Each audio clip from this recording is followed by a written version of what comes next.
बिस्मिल्लाहिर्रहमानिर्रहीम। अस्सलामुअलैकुम। सियासत न्यूज़ के साथ मैं हूं सना हुसैन। चलते हैं खबरों की जानिब।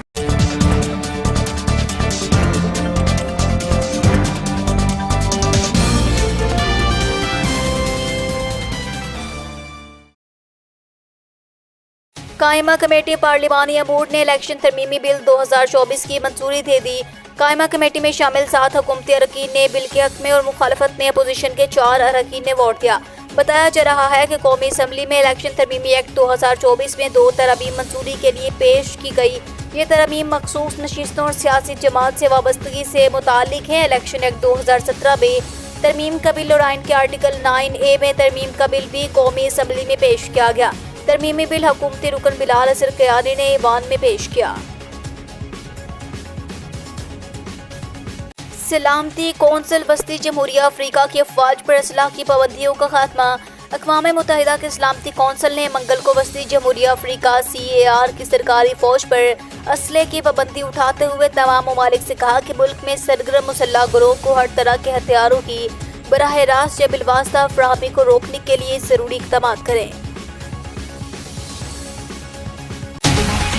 बेरूत पर इसराइली हमले के बाद UN की कशीदगी कम करने के भी अक़वाम मुत्तहिदा ने लुबनान में दारुल-हुकूमत बेरूत में मुजाहिराबाद इलाके पर इसराइल के हमले को तशवीशनाक करार देते हुए फिलिपींस से कशीदगी में कमी लाने की अपील की। अक़वाम मुत्तहिदा के तर्जुमान स्टीफन डुचेरेस ने कहा कि हमले से मुतालिक तफसीलात आना बाकी है।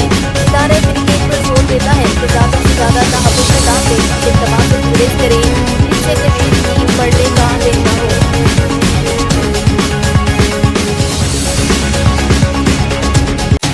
बांग्लादेश में मुजाहिरीन फिर सड़कों पर पुलिस की आंसू गैस की शेलिंग।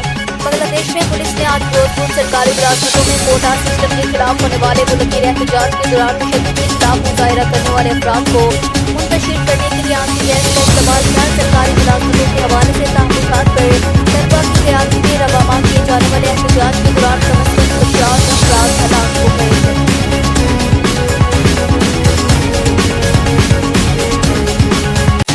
इस्लामाबाद में पार्टी दफ्तर की सूरत हाल को देखकर लगा जैसे कोई किला फतह कर लिया गया। दफ्तर से टीवी, कंप्यूटर्स, कैमरे और दस्तावेज़ात चोरी कर लिए गए। आज इस्लामाबाद MI और CDM काम पर डकैती का पर्चा देंगे, उन्हें माफ नहीं करेंगे। Secretary general PTI Umar Imran Khan का रद्द-ए-अमल